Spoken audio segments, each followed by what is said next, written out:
rojak sambar. Maka beta mulai bikin tekad, beta mesti jalan pi cari pengalaman. Bukan karena hanya mau pi kota Paleng, bukan juga karena deng kawan dong bahaja.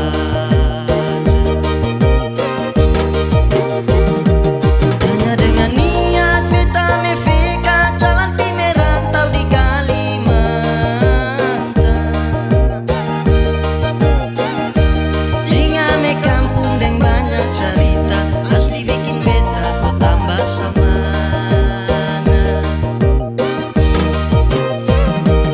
Biar hidup susah deng makan kurang-kurang, asal simpan modal kau nanti bawa pulang.